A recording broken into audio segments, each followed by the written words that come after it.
नमस्कार, prime news देख रहे हैं आप और आपके साथ मैं हूं अब्दुल समद इसरार। हरियाणा डायरी में आप सभी का स्वागत है।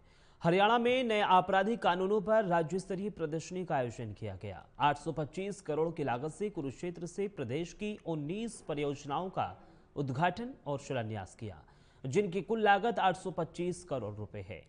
सीएम नायब सिंह सैनी ने बताया कि खर्ची पर्ची की व्यवस्था को खत्म कर मेरिट के आधार पर नौकरियां दी हैं।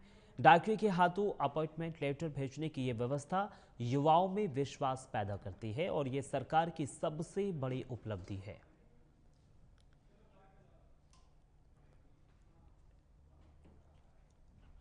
देश का ये अग्रणी राज्य है जिसने इतने कम समय में नए कानूनों को सफलतापूर्वक हरियाणा में लागू किया है।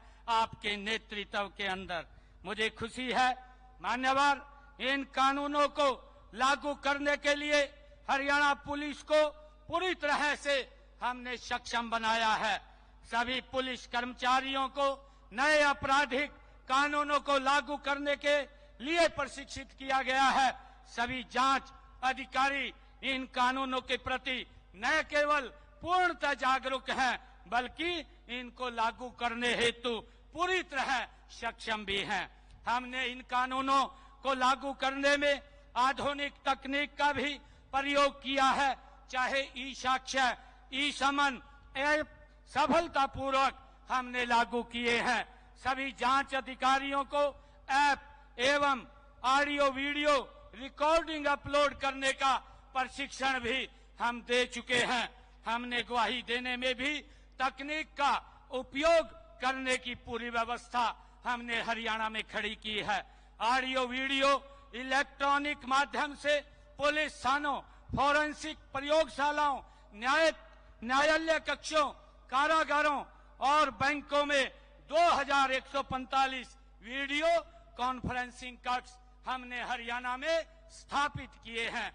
मान्यवर, मैं बताना चाहूंगा कि 1 जनवरी 2025 से 31 अगस्त 2025 तक 96.71 मामलों में अपराध स्थल की फॉरेंसिक जांच की रिकॉर्डिंग ई साक्ष्य ऐप से की गई है।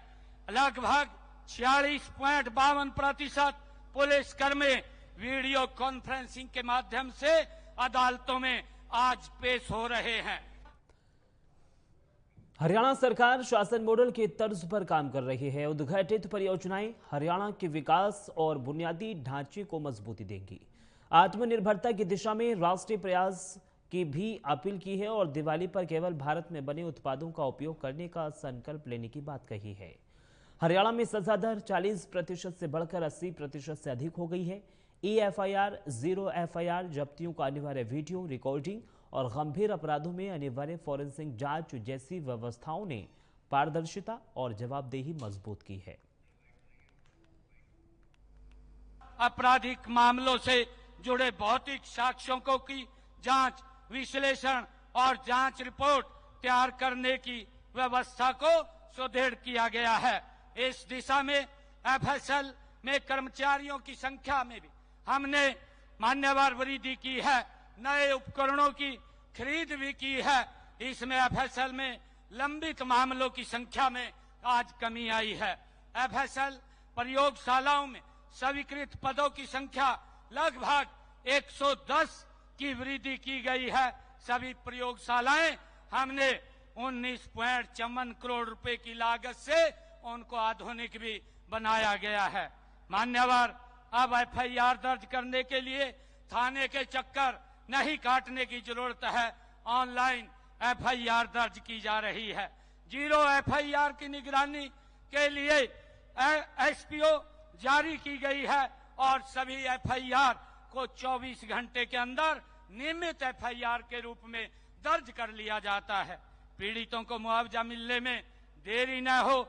मान्यवर, इसकी भी हमने व्यवस्था की है। SC व ST अधिनियम और हिट एंड रन मामलों में मुआवजा के संबंध में email alert, police station locator और जांच के प्रत्येक चरण के लिए नागरिकों को SMS जैसी सुविधाएं भी लागू की गई हैं। महिलाओं को और बच्चों के विरुद्ध अपराध से संबंधित मामलों की रिपोर्टिंग का समय भी अब कम हो गया है। मान्यवर, हरियाणा में नए आपराधिक कानूनों के क्रियान्वयन के बाद दर्ज आपराधिक मामलों में दोषसिद्धि दर अब 82.6% हासिल की है।